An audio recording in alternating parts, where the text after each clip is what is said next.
What is up? It is Friday night at 11 o'clock. In the Mobile, it only means one thing. It means you're watching Fifth Quarter Extra. Welcome, everybody. Simone Eli, Gerhard Mathagani, Patrick Walsh joining you for Week 8 of the high school football season in the books, guys. Finally, it feels like fall. It's only taken 8 weeks, and getting into October, I mean, Halloween's right around the corner. Don't have any costumes yet, but finally felt like fall. I was at a game for a few minutes. It was just nice to be out there and have a jacket on. It's sweater weather. Isn't that strong? It might not be sweater weather. I mean, it's a little strong, but, if you want to feel the fall, if you want to just feel, football weather, today was the day to feel it and feel real. I felt and it. not sweat. It felt real. It felt real. Welcome in, everybody. Week 8 is in the books, and listen, it's make or break time. It is the pretenders or the contenders when it comes to the playoff picture, because right now we only have 3 weeks remaining of the high school football regular season, if you can believe that. The season ends, of course, what is the pseudo Week 11. The state calls it Week 10.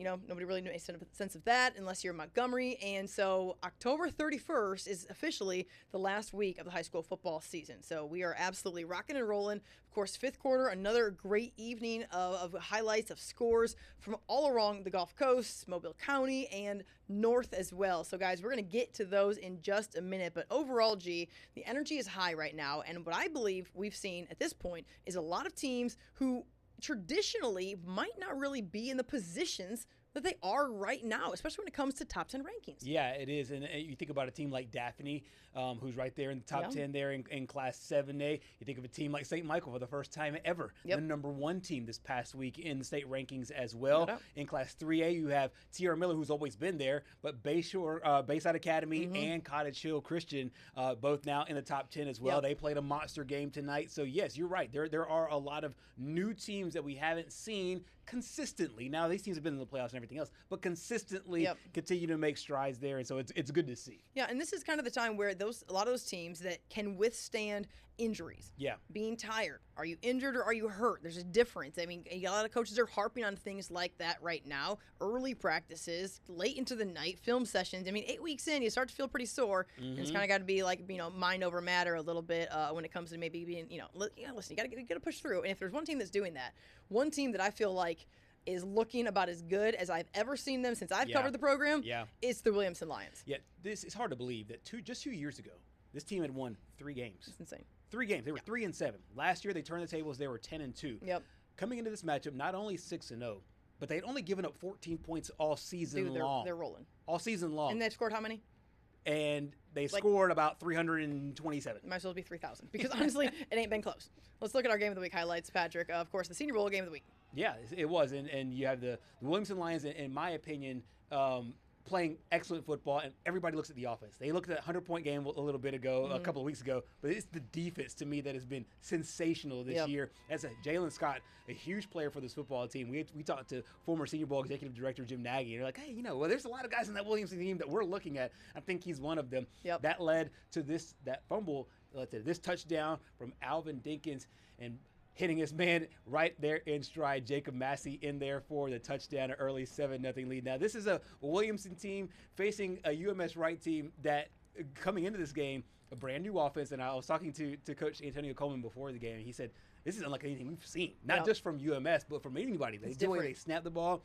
And he said, we conditioned for games like this. We conditioned in the summer, and we conditioned this past week. I felt like they ran more than this past week just to stay conditioned to understand the kind of offense that they would put together. But it was just too much Williamson. This Todrick Withers going into the end zone on the direct snap. Simone, they gave up 14 points all season. The most they've given up was tonight. 10 points. That's insane. 40-10, the final score is Williamson stays undefeated at home today on homecoming with the Lions. And to me, that the 10 points speaks to Sam Williams being that guy who probably slaved over film. I mean, all coaches do, but he's so cerebral. He's an offensive guy. His first year at UMS has completely developed a new offensive scheme. And so I just think it speaks right back to what Williamson is this year. And, man, when last week I saw Antonio Coleman. I saw Marcus Cook, of course, their offensive coordinator out of the First and 10 Club. And they just had this aura about them. I mean, what is it the young people say, Patrick? What do they call that? It's like, is it aura? It's aura. Is it aura? It is aura. Okay. You are right. Good job. They had this aura about them. Aura. I'm just trying to be young and cool. All right. You got it. And it was like all right, guys, you can smile. We're putting barbecue on a plate right now. Like, it's not that serious. We're just trying to, like, have a good time, have a little bit of dinner, break bread, celebrate. They're like, no, kill everybody. I mean, they say that, but they might as well have the eye black. They said, like that's where our mind's at. We're not sitting here trying to make friends. Not with you or anybody else. Doesn't even matter who it is. So Williamson's out for, and this week is going to be the big one. This is the big one. We won't give the results just yet of the team they're playing. Yeah. But this is another big one, a top 3 matchup when they play Viger next week. It's a monster matchup. You'll see those highlights coming up. But because of Williamson and because these stats are always ridiculous, and sometimes it doesn't even make sense to process. This is their point total for the year. 405 to 24. Dude, that doesn't it literally does not make sense. To 24. It's incredible. It is incredible. 1 of 1 right now with that team. Looking forward to that game for sure, guys. If you're just tuning in, this is 5th quarter extra. Simone Eli, Gerhard Mathangani, and Patrick Walsh joining you to recap week 8 of the high school football season. Be sure to join in on the conversation on Facebook if you're tuning in on the WKRGplus app. Thanks so much for downloading that. If you haven't, be sure to download it on your Apple, Roku, Fire TV device. You can also watch Southeast Sports Plus every single Monday through Friday, that is, on from 2 to 4 p.m. Central Time. All right, guys, rolling right along here with the top 10 matchup in Class 3A as Cottage Hill welcomed in number 8 Bayside. 7th-ranked Warriors. Our Zaxby's Player of the Week, shout out to Zaxby's, is Shamar Tootle, the young gun quarterback. We know his brother, Shadarius Tootle, is the Georgia defensive commit. Right here, gets the ball knocked out a little bit. Hate that for the Warriors, but Bayside, man, rolling right along. Barrett Trotter and company, they know how to capitalize on a moment. That's exactly what they do here. Direct snap goes to Brennan Yemen. He's in for the Bayside touchdown. Take an early 7-0 lead, and when you're on the road, it's all about momentum because you don't want it to go the other direction. You don't want to deal with the hometown crowd, and Bayside puts it on the Warriors early on. But later, it's Davis Barnett looking for a little something. And how about Caleb Metzner? We've talked about him every single week of this season. He's saying, say my name, guys. South Alabama commit, but not for real long. I mean, honestly, the guy's going to be in the P4 if he wants to be. That's just the truth. And so he gets the sack right there. Absolutely incredible effort. No question about that. A little bit of a defensive battle. Not a ton of prettiness, so to speak. Not really pretty football, but later, Metzner, there he is. Offensive big gain there for the first down and then some. A little bit of celebration. I'm glad that the zebras are relaxing a little bit when it comes to celebrations. A little bit. I mean, it's got liberal out here. Yeah, you're right. He ain't lying. Patrick, rerun that touchdown because he's trying to take the moment away from Aaron Ward. He ain't wrong. No, that freshman, no. Aaron Ward, bro. He's all about moments, man. He's already got several already in his freshman campaign. Gets the edge here, weaves into the end. I swear, they didn't even let people do that. I mean, every single touchdown, I'm watching it, and it's not like egregious. It's not like when you talk about this, it's not like it's that serious. And by the way, we have a lot of buff high school football fans because everybody's doing push-ups. You know who's buff though? The people holding these guys too. Oh yeah, that is not easy. That is those are unsung heroes. Were they holding a board? Yeah, they're holding a board. Yeah, you hold the board up. I mean, some of them have like the board there in the stands, right? Or is everyone holding up the board? Some like college teams, they have like the board that's like in the stands, like it's already built in, or no? Oh no! I thought they brought everyone a board. holds it. I thought they brought a board and you have Patrick. Is that everyone brings the board? 3 people hold it. I mean, the only thing I'm familiar with is the Notre Dame in college where they just throw it. That's like the girl push-ups where they just throw the guys up like rather than those don't count. Those don't count. Anyways, so not only are the people actually doing the push-up getting buff, but the people holding those folks up as well. So, anyways, I didn't tell you that Bayside won the game, 25-7, and that's a huge win over Cottage Hill because Cottage Hill really, really talented guys that play both ways that are unbelievably good players. But man, Barrett Trotter has. I mean, what I would say is weathered the storm, so to speak. He's had players in, he's had players out, and when you're able to sit in there and deal with a really tough 3A Region 1 that's had, 4 different teams in the top 10 over the last couple of weeks, and here they are kind of able to separate. You have a smile on your face, so I'm just waiting for you to tell me what stat you have. It's just insane what they've done. Because the thing tell me right now I've not done television with this man for more than 5 minutes.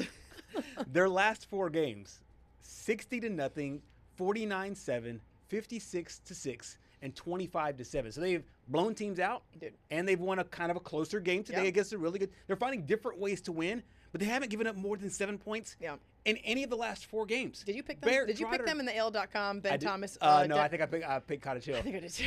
Yeah, and then last week I picked TR Miller over Cottage Hill. This is going to be so hard. It's going to be this region will be so hard because TR Miller has all the playoff experience. Going into it, and they might be the 3rd seed coming out of this region. So who knows? I know. You honestly, nobody knows, and that's kind of the state of like every sort of level of football right now. Yeah, and the Admirals get this. Look at the Eagles.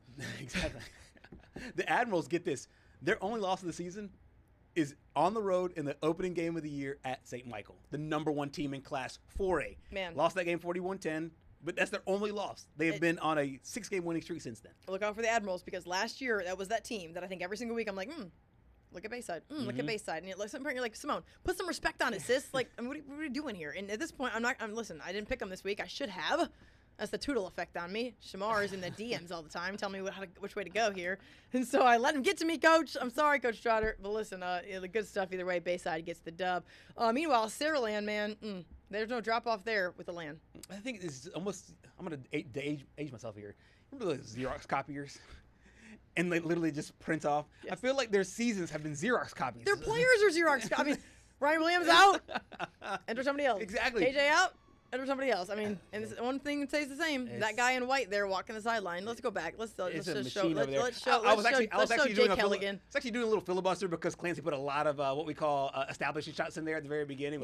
Sometimes when I put the video needs, sometimes when I put the video needs in, I'm like, hey guys, really capture the crowd. Yeah. And they're like, you know what? She asked for it, and she's gonna get 50 seconds of the crowd.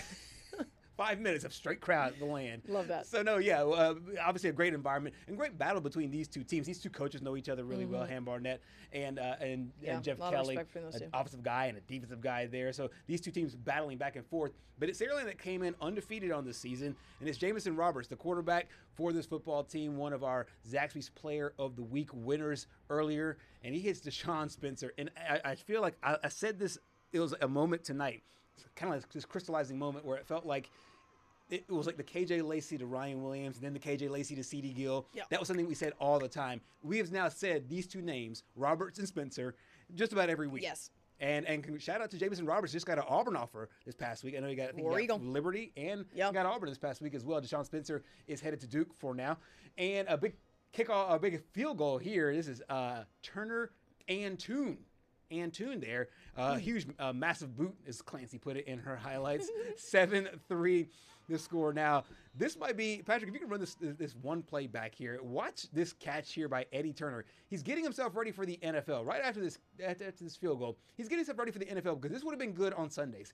Because he somehow toe taps, perfect pass by Jamison Roberts, and beep, beep, toe taps, kept the chains moving, kept the drive alive. Eddie Turner scored a touchdown last week. Now to get a big first down there, first downs to touchdowns. And it is Roberts to Spencer once again. Roberts, Spencer, and then if they don't score, they get into the red zone, they hand it off to P.J. Brown. That's just kind of like this. They're going to get you one way or the other. You're going to get got. You're going to get got. There's no doubt about it. And I think Clancy is getting ready for NFL Films because she's stuck in there for that shot. She did. And I probably would have bailed. I mean, I was on the sideline tonight, and the play was like 40 yards away from me, and I was running in the direction. I'm like, I'm not going to have a broken leg. And kind of the beautiful thing about it is that, like, the what makes that play special is the feet go in. So you have to zoom out enough. I'm getting nerd talk on you on the camera angles, but you have to zoom out enough to be able to even capture both feet going in. Clancy did a good job, and so did Saraland. 42-10 the final. Yeah, guys, we're going to roll right along here, Patrick. Let's head over to West Mobile, and lots of great storylines in this game as we are head over to Baker up against Foley in this game. And, guys, it's the battle of brotherly love between Derek and Eric Scott, twin brothers born about a minute apart. That's what we saw. Foley and Baker's not a minute apart, but here they are on the same field. And just for reference sake, Patrick, let's dial this one back up a minute. Derek Scott, of course, the longtime Foley head coach, has won a region title, looking to kind of get this program back to success there in 7A Region 1. Eric Scott just took over the Hornets program this offseason, of course, with Juan Johnson leaving for James Clemens this offseason. So he's getting his big opportunity, a guy who's been an assistant coach in several different areas. Yep. And now these two, who I'm not going to lie, they look a lot alike. They really do. I mean, we know them now pretty well. But, it's cool to see those two on the field and earn their moment. A lot of family in town for this game as well. And so certainly one that people have had marked on the calendar for a long time. However, right now, these two teams in two different positions. There's the family. Really, really love that. They made T-shirts and everything. It's like Disney World. Like everyone got matching T-shirts. How about this, man? Speedy Wheeler hits the X or the O or whatever it is on the PlayStation that you hit, and he spins off that tackle in for the touchdown. And Baker goes up 7-0. It would not stop there. Here's Gavin Wood, takes the handoff across pay dirt, and it's 21-0. Baker is got their foot on pedals of the metal, no question about that. Tate Graham hits Katori Marion, who then hits the "you can't see me." Love it. Who is that? Who does that? That's The wrestler? That's John Cena. Okay. I That's mean, listen, John all I know is that you Cena. can't see me. You can't see me. I love that. I love that. Look. So good. So good. It's 28-0. Baker says, you can't see me. You can't touch this. No problem. All right. The band obviously fired up. Always a lot of great energy there at Baker. Always a great crowd. And then later, Foley gets a little bit of offense going, but then the ball gets loose. Hang on to it, my guy. And Baker's defense getting it done. Mr. Hornet. What is that? It's like what is that called? What do they do that? That one. The dab? Is that the dab? What is that? Not the dab? The dab's like a No, half decade that ago. one. That one's the Usain Bolt. Oh, that's right. Yeah, You know what? And this is why we hired Patrick. Yeah. Because I got he you. pulled this up. Back to the highlights. So that was the Hornets taking over on the defensive forced fumble there, and then of course Baker is going to get back on the board there. Gavin Wood once again, and the Hornets get it done 41-9 in the battle of these two brothers. Derek and Eric Scott. Eric Scott gets the win. Baker rolls Foley. Yeah, one of the things that we talked about during spring practice when we had 33 teams in 33 days, and that's the first thing. One of the first things I brought up. Number one, it was obviously, hey, it's great to be able to have now this platform as a head coach, and Eric Scott is so grateful for it, of course. But that game against his brother had to be circled on the calendar. Absolutely. And if you are a family member, let's say you're a first cousin or an uncle or whatever. Like, how do you pick your favorite cousin to root for? There were cousins I liked better. There were definitely cousins I liked better than others. There were definitely cousins I liked better than others. I'm like, yeah, you know what? I like you. So you say so family, even though they had the split T-shirts, there were some side bets going on. I mean, listen, if you think these folks were not out here wheeling and dealing in pregame, I'm just kidding. But I will say, if you're gonna sit here and act like everyone doesn't have a cousin that they like and a cousin they don't like, I mean, or that they prefer over the other, they like a little more, yeah. Now, mom, my dad, parents, one of them, you gotta be split down the middle. You gotta be split down the middle. Yeah, exactly. So if I think I've seen that in college football a couple times. You got the split divided jerseys and stuff. Yeah. That's kind of creative. Well, they just want everybody to have a good time. Yeah. So, anyways, guys, if you're just tuning in, this is Fifth Quarter Extra. Simone Gerhard Patrick joining you to recap Week 8 of the high school football season. So far, we've already shown several highlights. We'll get back to those here in just a minute, but just to get a quick recap of some scores, Williamson beats down on UMS. Bayside beats Cottage Hill at Cottage Hill in a top 10 battle in Class 3A. Saraland rolls St. Paul's no problem in 6A Region 1, and Baker gets the best of Foley in Class 7A. Meanwhile, we are going over to St. Michael, where the Cardinals are the #1 ranked team in the state, G. For the first time in program history, got that big win last week. But the program's only existed about 6 years. So yeah. It's less than 10 years old, which would let you know the job that Phillip Rivers is doing. Yeah. But he has so many great playmakers. We've seen this team kind of take strides each and every year. We've seen certain players take strides every year. Noah Moss is one of them. He gets the Cardinals on the board first. However, the first play of the game offensively for Mobile Christian, they came to play. We talked about this all season long. Trap game. Charles Lawson Company, they are not afraid of anybody. They hoisted a state championship trophy just a couple of years ago. Yes, it was in Class 3A, but they did so. Jason Todd got on the board for them. PAT was no good, so 7-6. But then Gunnar Rivers Company. That's a pretty ball. Yeah, it is. He comes right back. Brody Jones on the receiving end there, 15-6 at that point. Another beautiful pitch and catch there is Israel Bernard. His Samaje Law for a touchdown, 2-point conversion is good. So now 15-14 after this touchdown here. That is one of our 22nd State Bank Play of the Week nominees. Gunnar Rivers to Brody Jones for the touchdown. This one was back and forth, and we talked about how this is a St. Michael team that is now #1. And it reminds me of what Kalen DeBoer said this past week or last week when they were getting ready for Vanderbilt. He said how last year when they beat Georgia, they did not handle success well. Then they got beat by Vanderbilt, gave up 40 points, gave up 400 yards. Yeah. And the words that he kept saying that stuck in my head are, how do we handle success? That's a Nick Sabanism as well. Yeah. I was wondering how St. Michael will be able to handle success. Going up to #1 for the first time in program history. Sure. You knock off Jackson. Sometimes naturally there's a letdown effect that comes there. I'm not saying they let down tonight because Mobile Christian's a really, really good football team. Sure. But obviously, Mobile Christian, they came to play. I think that right now, if you're St. Michael, you're feeling really, really good about life. And I think this is one of those games where you do have to have the come down effect a little bit. Yeah. You've had that game against Jackson circled since November. you played them twice last season. Semifinals. All year long. They are the unanimous #1 team. And then we started to see, I don't know, I think Michael got 1 or 2 votes, right, for first place. And that was before this game faced off. Yeah. And so you start to go, okay, there's an opportunity here. And Yeah. St. Michael stayed quiet. It's not like this is a team, and both teams have stayed in their respective locker rooms. They're not out here, yip yapping whatever on social media. I mean, both coaches do a good job when it comes to that. But I think that they went to war last week, and St. Michael came out on top. And it's not like Jackson didn't get theirs. But man, what a I'm not gonna say turnaround, but what just a turn of events, I should say, when it comes to what St. Michael has been able to come as fast as they have. Gunnar Rivers. When I looked at him standing in the gun today, Badger, pull that up. I looked over at you. I'm like, this is a grown man. He looks like his dad, like right now. Yeah. I mean, it was like 4 seconds ago that we were looking at Gunnar Rivers as a young freshman, and he was like, his arms were skinnier than mine. Yeah. And I'm like, well, he'll grow. He'll grow up, and he grew up like that. Like that, yeah. And he carries himself in a way. He's not that guy who's gonna like be really like the rah. He's just gonna go beat you with this play. He's gonna go lead by example. And he's kind of, I mean, when I see him, I just see like a really, really great product of what his dad was for so long, and what his dad still is. His dad's unbelievably competitive. He does talk more trash. I mean, there's no doubt that Philip talks more trash than Gunnar. Philip's like, watch what I do, or what is that? See what I do, don't do what I do, whatever. Do what I say, not what I do. Like whatever the saying, I don't even know. But listen, I mean, look at this kid. He's just he throws the ball like it's beautiful. So right now, St. Michael absolutely has all the support. I mean, obviously you can tell the school system is really, really excited about where this is going. But let's not pretend that E.J. Crowell and company will not be licking their chops for this game. They're going to come down to Fairhope to play it. If things go status quo throughout the rest of the season, and they meet later in the postseason, man, I can't wait to see that one. If both of them run the table, that will be number 1 and number 2 in the state, and that'll be a semifinal game. Let's just call the spade the spade. Last year, St. Michael Jackson in Jackson was the state championship game. It was. Can we have that situation run back this year? I'm not even sure St. who else Michael is Jackson is the state championship game. Now, either one of these teams can trip up in the postseason, and there's no guarantees whatsoever. Yeah. I just think that these two are are head and shoulders above everybody else in this classification. However, in this region, they've both gotten tough competition.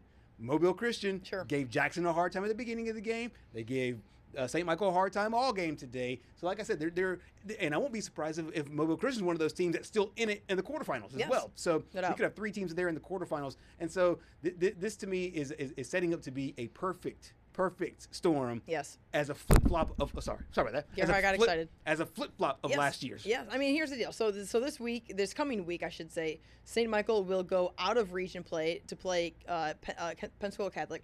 Then they're at Orange Beach, and they're home against UMS Wright. And so, I mean, like the Orange Beach game, UMS Wright game, those are 2 teams that are tough. I mean, it's not like they have just the easiest 2 teams on the schedule left. Right. I mean, they've won the battles, and you gotta go win the war at this point. And so there's 2 significant games left over on the other side. Gonna look at Jackson's remaining schedule, what they have ahead for this season. Stand by for that. W.S. Neal, Satsuma, and then they're open. And so, W.S. Neal, Satsuma, 2 teams that are still, battling to kind of figure out what their identity is. 2 teams that are playing hard, but right now not maybe the same caliber program as you're going to see in different parts of that region. So, I think that we're feeling pretty good about what this is going to look like here when we get into the postseason. Yeah, and I think that if you're Cody Flournoy, what you want, and same thing if you're Philip Rivers, you handle this part of the season. Yeah. You have to handle it kind of differently than most other teams will handle it. Most teams that are not going to the playoffs or borderline in the playoffs, they're going full throttle just to get in or just to finish their season strong. These guys are prepping for possibly 6 more games. Yes. You know what I mean? Right. They're possibly for another long stretch of football here over the last few weeks. Guys, if you're just tuning in, 5th quarter extra, going to catch up with some of the comments here. Our guy Brent Ray is always holding it down. Says, St. Michael Jackson sounds like a former musician. Love that. Rodney Williamson, always holding it down. Appreciate your comments, sir. Daniel Harper as well. Yes, saw it 4A, number 4 Aniston in person tonight. They are legit. So what he's saying is, watch out. There might be other people on the horizon a little bit later. Brent, thank you. Do as I say, not as I do. Thank you for helping me out with that. Heather Madden Williams says, W.S. Neal, someone put some respect on it. 56-6 over Atmore. That's a big one. Let's go Wolfpack. We're gonna get to Viger in just a minute. Shout out to the refs that played for UMS tonight. That's Alyssa. They scored 10 points, right? And what was it, 40-10? Yeah. Okay. You're going to be okay. Yeah.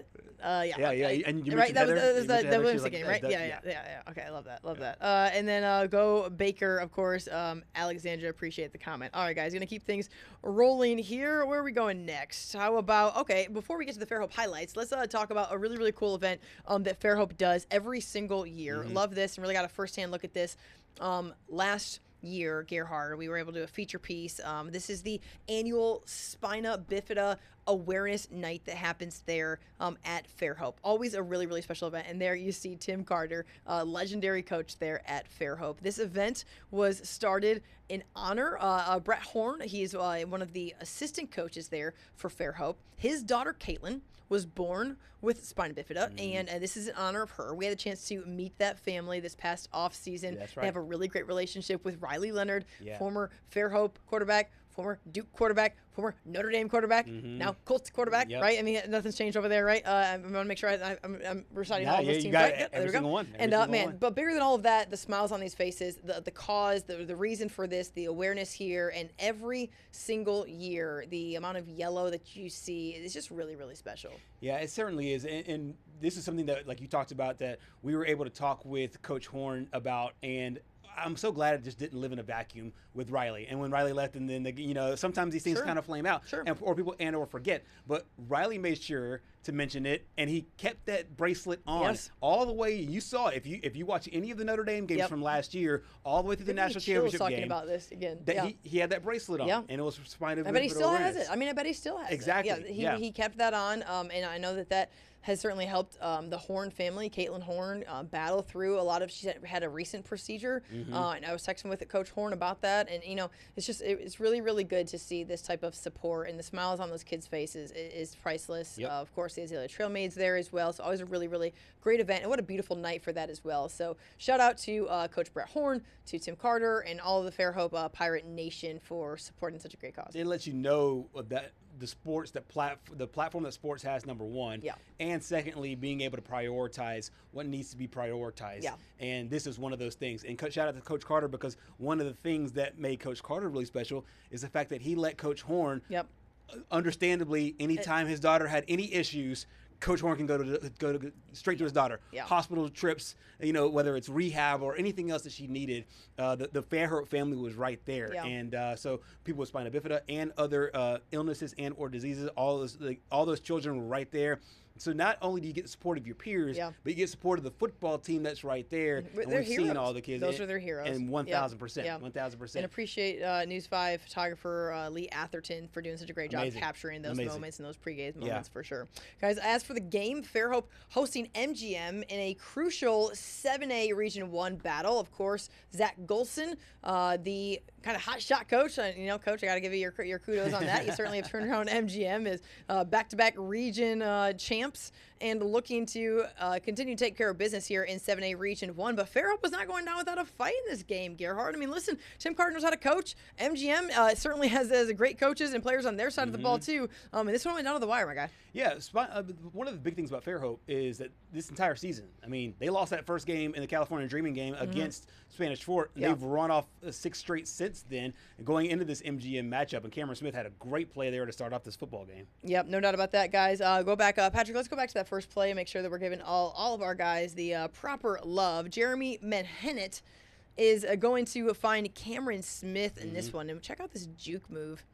I don't know what button this is on the PlayStation, but it's pretty good. You and the PlayStation, Man, it's I just- love it was it. impressive. There's It was another one impressive. of our Yeah. 22nd State Bait Play of the Week nominees. You can go Yes. vote on that as we speak. Yes, in for the touchdown there. Then a little bit later, how about Trey Garner is going to look for about everything and then some on this throw here. Farrell got a couple of field goals on the board. He's going to hurl this one down the sideline, and a great catch by Andres Hunt, a guy whose name we often say here on the program as well. Into the red zone they go. Then later, Garner going to buy some time on this play. Does a great job keeping it alive with his legs, kind of flush out of the pocket, keep his eyes up, and goes back to Hunt, this time in the end zone. A nice reception there as well for the touchdown. And back and forth battle in this game. MGM comes away with it 28-21 the final. So this one went down to the wire. I know that Fairhope led in this game for a little while. MGM able to weather the storm. Fairhope's a hard place to play. You go there, it's a long road trip all the way from Sims to Fairhope. I mean, it's probably an hour and a half.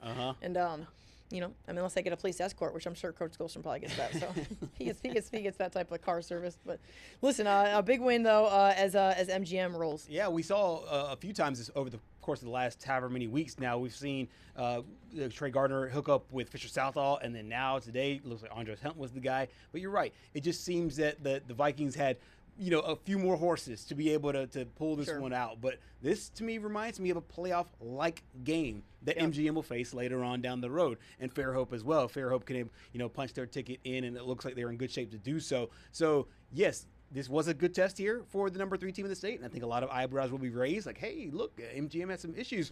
But then if you aren't paying attention to Fairhope, this is a really good football team. Talented football team. You see the arm there on their quarterback. So I'm interested to see how both teams do as we get closer and closer to the postseason, of course, with MGM, who looks to be in the driver's seat for a region title. Yeah, until Friday when Baker says, hi, all right, let's roll this. Let's do this thing in the Battle of West Mobile. That game is on Friday. And if you remember that game from last year, we had more highlights from that game on fifth quarter, I think we've had of any game that's ever been played in Mobile and Baldwin County combined, because there were so many, I don't know if there were a ton of points scored necessarily, but just so many crucial moments. It went to overtime, did it not? Yeah, it went to overtime. Yeah. MGM's Shondell Harris. Yeah, Shondell Harris, yes. And our guy Nick, I'm probably signing him to that game again. He's an MGM guy. He's an MGM guy, listen, but he does a good job. He does. He did a good job. And then, of course, we went into the postseason, and then Baker's able to, make a little bit of noise. And so right now, undefeated MGM, Baker has lost to Daphne.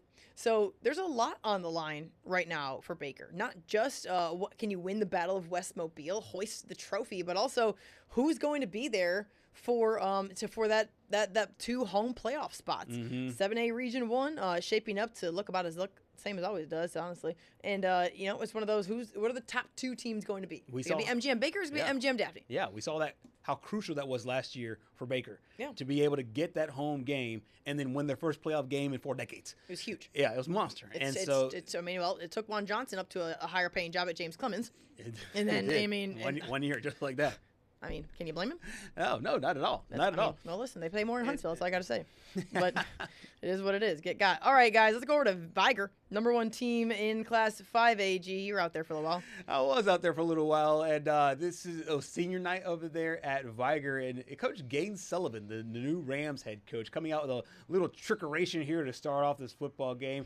I'll get you those names there in just a second. Tucker Richardson, Justin Hudson, Kobe Hunt. That's a big first down connection there, but that drive stalls. This is Demetrius Johnson on the run for the big first down. And I'll tell you what, I was actually really surprised at just how kind of vanilla the game plan was offensively. They were just they wanted to run the football. Coach Renardo Jackson and company understanding that the Rams are very tough and wanted to get that ground game going. Then we saw the passing game. Keep things tucked away before next week. That's probably what it is. It's probably exactly what it is. I've never coached, but I could. And then we saw Sammy Dunn hitting Garrett Holcomb. Holcomb had 3 touchdowns there in the first half. There's Sammy Dunn running in for a score. It was senior night there, Simone, so I found it really kind of intriguing, interesting, and a little fitting that it was all seniors in the early goings of this one. Holcomb and Dunn get it done for the Wolves, 47-0 the final That's score. That's D-O-N-E on that one, not D-U-N-E. Exactly. And That's a nice play on words. Nice play on words, I thought. Except for that I can't spell. It's great. Do you want to do the Daphne highlights? I realized that was not intentional. It was not intentional. I just mentally had passed over the Alma Bryant Daphne game. I look back, I'm like, gotta go to Daphne. Let's go to Daphne. Let's do it. So over to Daphne. I'm just kidding. Nice start here for the Trojans on offense. Christian Seeger, one of our Zaxby's Player of the Week winners earlier this past year, finds one of his favorite targets. And C.J. Gardner, right there in traffic. He's a man among boys, man. He is. I feel like he's one of those guys, you just put it in his area. He'll go down and grab it somehow. Some way, and then he can he can literally celebrate however he wants to. They're like, you know what? Yeah, he can. You deserve that. Yeah. You know what? We're going to get flag in our pocket. I think the officials do say that, too. I'm sure I can tell you right now, the Coach Alma Bryant He was raising sand about that. He gets so dang mad too. I mean, he was like, "Bro, can y'all just erase those 7 points? Erase those 6 points? Because come on, he can't celebrate like that." Coach, not how it works. Meanwhile, Alma Bryant did. I'm just gonna say, all I'm saying is they fumbled on the 2. Yeah, they fumbled on the 8. Yeah. Very frustrating sideline from what I was able to witness with my own 2 eyes. And then Daphne gets on the board, man. Look, I mean, listen, Seeger absolutely knows how to extend the play. CJ Gardner knows how to celebrate. And what is all that? What is that? Bro, I love it. I'm not even mad. What is this though? He does this little side thing, and he does this, and he's like, "Oh, give me my money." We need receivers teaching Simone celebrations. Sellies. Can this be? Can we make this a new show? Yes, we should. We should. Clancy in one of I'm her locking highlights. it in. Clancy in one of her highlights said she wrote down in her game notes, celebrate the Selly. So I'm like, you know what? Sellies with Simone. Sellies. She said she called it a selly? She called it a selly. Is that a thing? Yeah, celebration. Selly. People call it selly? Yeah, in hockey. Yeah. It's a big thing in hockey. Yeah. Well, that's probably why I don't know about it. You got to snipe it and then selly. Oh. What? Patrick. You got to snipe it, top shelf, and then selly. Snipe and selly. You know what? Snipe and selly. I have no idea. Put it on a t-shirt. I like whatever it was that was happening in Daphne, except for the score. Okay. All right, guys. Let's go to BC Rain. Citronelle, BC Rain as we progress forward with this very professional program here in Class 5A. Red Raiders also pulling a little trickery out of the bag. Get to the highlights. We had some great setup video here. BC Rain. Thank you, Kate Sherman.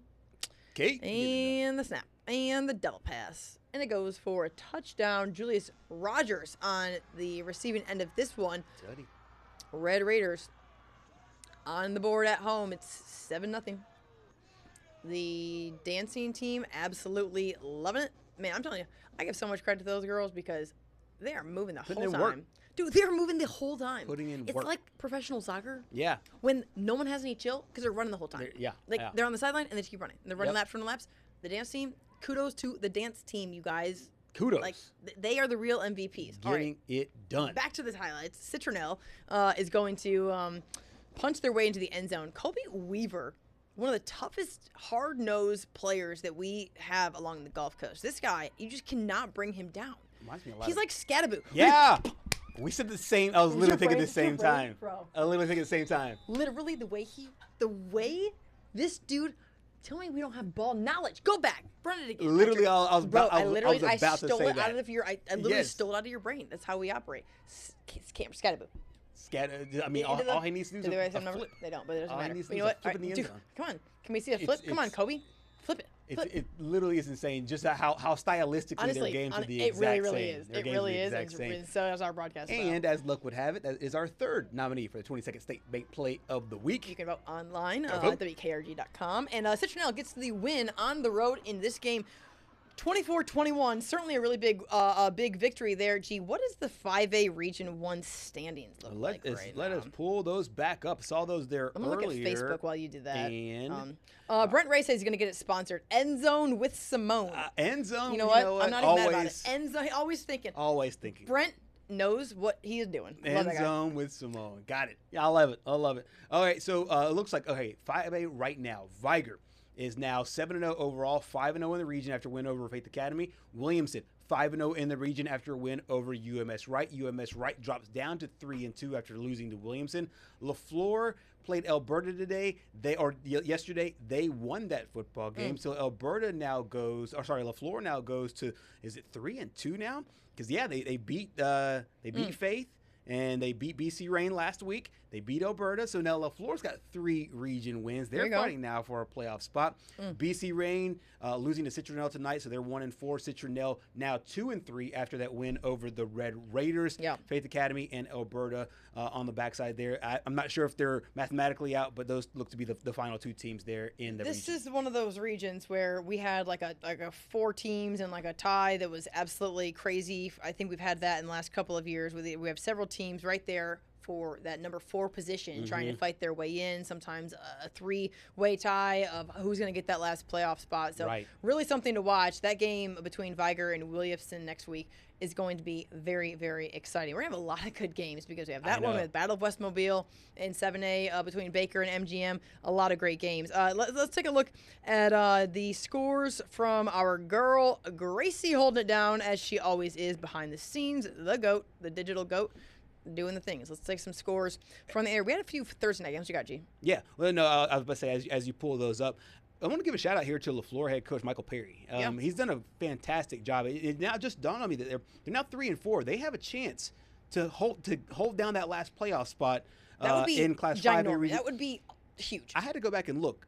2021 they went 0-10. 2022 they went 0-10.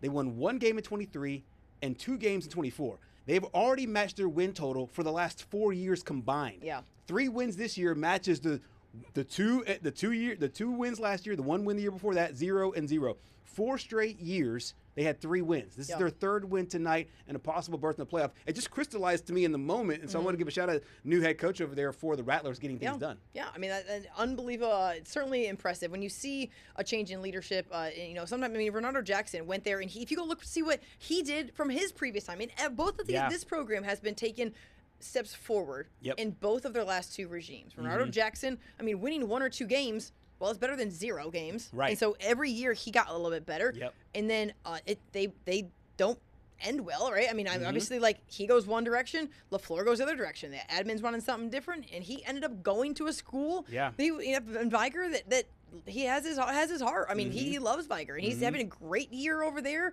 And Michael Perry gets his opportunity at LaFleur, and sometimes, even though it's the same school system, and that was a lot of back and forth drama, and there's been a lot of stuff behind the scenes we can't even talk about on this program. Yeah. Sometimes things just work out, and you're glad to see the kids benefit from there being just a changeover in any capacity. Yeah. You just want to see things go well for the kids. Yeah, absolutely, and it's good to see that they're reaping the benefits of their success in the offseason. Next week is a huge one, Simone. LaFleur, Citronelle. As of right now, that would be the battle for 4th place for that final playoff spot. So good job by Jason Rao, what he's doing at Citronelle. Great job by Michael Perry. But no, you're right. It's a change in mindset, which has led to a change in the field. Yeah, and right now, this is certainly the time to win, and you're in. It's crunch time. It's going into week 8 of the season, week 9 of the season. Technically week 9 of the season. It's week 9, then it's week 10, and then it's week all the coaches turn in everybody else if they're not in the playoff position. Then it's week 11. The drama week. If you're a high school football fan, you look forward to the final week of the regular season, not necessarily for the games, for the drama and just for the who's gonna get reported to try to move things around. Are we gonna get an email from Montgomery that this team has to forfeit this many games? They're not allowed to talk about it, so it's probably not. So anyways, we had a few Thursday night games, guys. That included Baldwin County getting the best of Murphy in 6A. 56-0 in that game. LaFleur, like you mentioned, beats Alberta 20-8. A tough battle there. Jackson, the number 2 ranked team in 4A, gets a shutout victory over Orange Beach, and that's our Thursday night recap. You want to start with the Friday night recap? Yeah, the Friday night recap. We'll go with our game of the week tonight was Williamson over UMS Wright 40-10. Viger all over Faith Academy 47-0. McGill Tulane picking up a big win over Blunt 35-8. St. Michael got a scare from the Mobile Christian Leopards 46-37, high scoring affair. MGM sneaks past Fairhope 28-21. Really close game there. 2 teams looking for to a nice run to the playoffs. Daphne over Alma Bryant 39-0. Baker over Foley 41-9. Saraland over St. Paul's 42-10. Citronelle over BC Rain by a field goal, 24-21. Gulf Shores, an impressive win today. Let's talk about 6A really quick. But Gulf Shores gets the victory impressive over win. Spanish Fort. Yeah. That was one at home for the Dolphins, 24-19. And if we look at the 6A Region 1 standings right now, and again, they're not updated standings, and listen, the game's just ended 10 seconds ago. So if you're watching this and you're like, this is what it's supposed to look like we haven't breathed in about 6 hours. So so we'll have this all shaping up here soon. But Saraland is obviously undefeated. And handedly so. So they're currently going to move to 7-0 there. Theodore was off. And I think with that win, Saraland has clinched the playoff spot. Yeah, I think that's definitely to be you can feel good about that one there. 7-0. Theodore, they did not play. They are 5-0. They were on the bye week. They're on the bye week this week. Bye week this week, and then Gulf Shores next week. Yep. Oh, so this is updated now?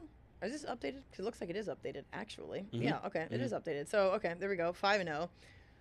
Wow. And then there's it's like a race for third and fourth. But right now it's like Saraland, Theodore, and nobody else. Yeah, it is. And what I find really interesting is the fact that Theodore St. Paul's, that game went down to the wire. St. Paul's had a 2-touchdown lead at one point.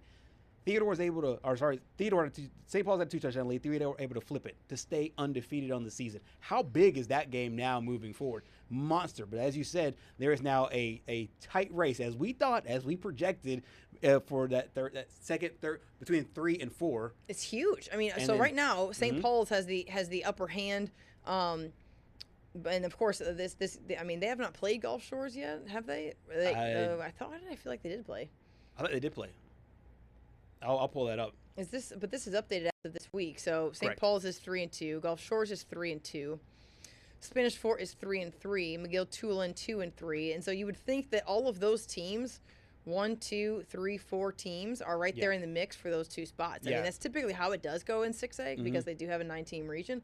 But man, it's always one of those where it really goes down to the wire between those teams. I remember last year, we thought for a minute that McGill-Tulane was on the outside looking in. Yeah. Only for them to be the 4. Yeah. And then go to Spanish or go to Spain Park and almost about upset the Jags. And that was really impressive there in the late run there for Coach Falcon Company. Yeah, just one clarifier. St. Paul's has played Gulf Shores. They beat Gulf Shores 27-23 about 2 weeks ago. Well, and that one's obviously going to pay off because right now they have the tiebreaker in that with the 3-2. That's right. So again, a lot of ball left to be played. Right now, if you played 6 games, you got 2 more. Obviously, Saraland will have a couple left. Theodore's on the bye. That comes at a good time. I'm sure they're ready to take a breather, and then they're going to play that Gulf Shores. That game last year, it went down to the wire. That last second touchdown there, man. So there's no doubt all of this is going to come down to the wire as it often does in Class 6A. Rolling along with different scores from the area, like we mentioned a minute ago, Saraland beats St. Paul's tonight. Citronelle gets the best of BC Rain in 5A. Gulf Shores beats Spanish Fort. Bayside Academy beats Cottage Hill in a big top 10 battle in Class 3A, 25-7 in that game. Davidson beats Robertsdale 15-14. Wow. Nail biter between the Warriors and the Golden Bears. Yeah, both coaches doing a good job with their respective programs. Coach Lambert with Davidson got the win today, but a shout out to Coach Justin Jones, first-year coach over at Robertsdale. He said he was turning things around. They won a couple games to start the season. They've been really close and really competitive ever since then. Bayshore Christian gets a shutout victory over Central Haneyville and 33-0. And that is Coach J.C. Todd's first victory with the program. So congratulations to Coach Todd. Hill County beats Thomasville 42-35. T.R. Miller gets their bounce-back win, 21-14 over Excel. Wilcox Academy 13-3 over Monroe Academy. W.S. Neal, big dub over Escambia County. Clark County beats Chickasaw 40-8. Hillcrest Evergreen gets a win, 28-18 over Monroe County. J.F. Shields beats Milry in a basketball score of a game there, 49-47. Wow, a lot of points there. Leroy still looking to be one of the top tier teams there, 28-12 over Southern Choctaw. Sweetwater beats Fruitdale 46-8, and J.U. Blackshear beats Washington County 36-13. That's an impressive win by J.U. Blackshear. J.U. Blackshear also got a win last week as well, so beating Washington County. They're having a really strong season there. But no, you mentioned it. J.F. Shields and Milry, what that reminds me of is, coming towards the end of the year, you mentioned earlier about how fatigue catches up. With some of these smaller schools, these guys play Ironman football. So, while some guys, if you play one way in 6A or 7A, you've played 8 games. Well, if you play Ironman football, it feels like you've played about 16 games. I'm looking at that, so that far this 2A season. Region 1. I mean, that's J.U. Blackshear beat Washington County. I'm going to sure I read that right. Okay. I mean, I'm not saying it's not possible. I'm looking at the scores and the region standings right now. And Washington County was undefeated in region play, 4-0, and so now they're going to obviously be 4-1. J.U. Blackshear bumps up to 3-1 in region play. What did Clark County do? And I think they're off. Yeah, they might have been off today. Yeah. Yeah. But no, there's a lot of great games next week. As our girl Heather Madden Williams reminded us, the W.S. Neal. Put some respect on W.S. Neal, and that should be a good game. We're not trying to forecast anything in 4A Region 1. Absolutely not that. Yeah. We're just saying that if things fall the way they fell last year, this will be it. But no, lots of great storylines going into these playoffs, and we knew it, especially in 6A Region 1. We said it the entire season. The gap between the team that has the 3rd spot and the team that falls to the 5th spot, that will not be separated by games. No. Those will be separated by possessions. Yes. Within games. It is that close for pretty much, almost every single. It's definitely in 6A, happens in 5A, definitely in 4A. Those ones are always, when it comes down to who is the 3, who is the 4, and who is sitting at home on week 12, it's not much. Yep. And just like last week we saw number 1 versus number 2. If you're a high school football fan, 2 back-to-back, unless the pollsters do something absolutely crazy and drop Viger and or Williamson, which I cannot see happening, that's going to be number 1 versus number 2 in the state, also for the region championship. Yeah, and that game will be played at Ladd Stadium.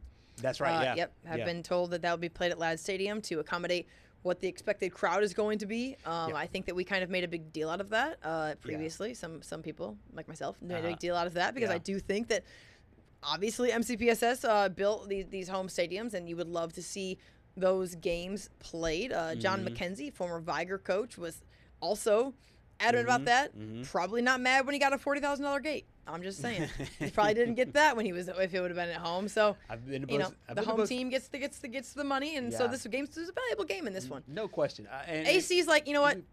Show me. It's right next door too. Yeah. AC says, well, it's about a 5 iron from our home stadium anyway. So just take us to Ladd. It's all good. They literally practiced there the entire spring while their stadium was getting fixed up and done at the very end there. So no, Williamson both teams will feel really comfortable. If you're a high school football fan and you have no dogs in the fight or you didn't graduate from a school from here, that is an amazing game to be in. Yes. Just like the environment last week in Jackson.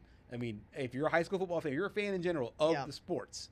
That's it. Yeah. That's the one. And I just want to give a quick shout out to the amount of the caliber talent that we have right now along the Gulf Coast, because I don't want it to go unnoticed, and we certainly want to make sure that folks know that we take it's huge honor, one, just to be able to cover high school athletics along the Gulf Coast. But look no further than the amount of head football coaches in Division I programs from all across the country that come to the Gulf Coast week in and week out on their bye weeks. They can come from Oregon. Yep. They will come from right here in the SEC. They will come from Ohio State. We've seen Ryan Day come. You name it. Yep. We've had Michigan coaches. And I get that these guys go to group, but I'm talking the head coaches of these programs. Yeah. Now, they're not sending their gophers. They're bringing the head coaches, both coordinators, their grandmother, and their pocketbook, and they're saying, listen, come play for us. And that's because we have some of the best high school talent, in the country here. Yeah, we do. And I think that a lot of those coaches, they respect the coaches that are here in high school. Because think of how many of the coaches were once Division I players. Yeah. You think of Phillip Rivers, Antonio Coleman, Barrett Trotter, all these guys Bart that have Sessions. yeah, that's right. Yeah, Bart Sessions. I'm kidding. Did he not? I thought he played baseball, did he not? Dog. Oh, my bad. I thought he did. I thought he did play baseball. That's on me. I was just kidding. Oh, no, I thought you were being serious. You're right, though. Listen. It's. I'm just. I love you, babe. But listen, but you're not. You were making a great point, and you're not wrong. There are great coaches, and one thing is that there are better systems to coaching in other parts of the state. Yep. And sometimes it's hard to keep some of those really great coaches. A lot of times they leave, and so we're lucky to have the ones that we do. And they're lucky to have the guys that they do, because we have some of the best talent down here. There's no questions asked. Yep, and they all get on the horn with one another, and they say, hey, we got to go down to the Gulf Coast and get some of these guys. And it's hard to wrangle a lot of the players away from Alabama, Auburn, South, and La Monroe, and some of these schools down here. Yep. What we've seen in Florida go get Shamar James. We just saw Tank Jones now take his talents, or probably take his talents to Eugene, Oregon. So Dan Lanning came all the way from Eugene. That's right. To stand there. He was there the entire game. Yeah. He was there the entire game. Ryan Day watched a basketball game over at Viger last year. That's a good point. He didn't get his guy. I just literally forgot about that. Yeah. Was that the game that he had like a 3-point shot or something? That was funny. That was funny. Anyways, guys, it's late, and we appreciate everybody sticking in here with us here on Fifth Quarter Extra. Looking forward to honoring all of our great awards. 22nd State Bank Play of the Week will be announced on Monday. Our JBT Power Coach of the Week on Tuesday. Our Zaxby's Player of the Week on Wednesday. Our Cheer Squad of the Week. Point Broadband. Yep. Cheer Squad of the Week. Senior Bowl Game of the Week. I can tell you where that's going to be, probably at Ladd. And we've got, I haven't done the schedule yet, but I can just go ahead and mark that one down. That's and an easy one. It's going to be a good one. Week 9. It is already here. It's clutch. It's definitely crunch time right now. Yep, it is. And I think by this time next week, we will be able to confidently start putting numbers by names. And by number, I mean region champion, champ, second runner-up, going to be at home. Yep. Fourth, yeah. No doubt. Next week. No doubt. Appreciate this last score. McIntosh gets the win, 42 to 18 over Marengo County. That's right. So good stuff. Blue Demons, love it. Big win, guys. Thank you so much for tuning in. Rodney, as always, War Damn Eagle. Looking forward to that game tomorrow. Big one. Listen, man. Deep South's oldest rivalry, a night game at Jordan Hare. Watch out. Touchdown Jesus. Auburn Jesus. Look, it's crazy at night there on the plains, guys. I'll tell you this. Georgia was a 3-point favorite against Tennessee. Georgia is a 3-point favorite against Auburn. Someone knows something I dang sure don't know. The odds makers are Someone knows something I don't know. The odds makers are telling you Auburn's got a chance. I see this going one of two ways. Auburn gets blown off the field, or they win this game outright. I'm going with the latter. Really? I'm going with the Auburn win. Okay. Yeah. You put some money on that? Might put some shekels. What? Some shekels. I don't even know what that means. It's another word for dollars. Dollars. Like a couple, like one or two. Two. You're gonna do like the Venmo bet. You're gonna do the John Mateer Venmo bet. This is for Auburn versus Georgia. Auburn, Georgia. Auburn money line. Take it. Alabama, guys, listen. Y'all don't want to go to sleep. If you're a Bama fan, go to sleep. Now, yeah. Go to sleep like an hour ago. Yeah. Because that game kicks off in 11 hours. You need your rest. And Bama fans, you might need that game might need a little bit more. All I know is Caitlin DeBoer better be in a black hoodie, or that man's going to be taking a bike back to Tuscaloosa from Columbia. He going to need a ride. And that point spread is interesting as well. That's 3.5. 3.5 for Missouri. I know that, but they're saying we don't know. Just throw it up. Good luck. Best of luck. The best player in that game might be in Missouri.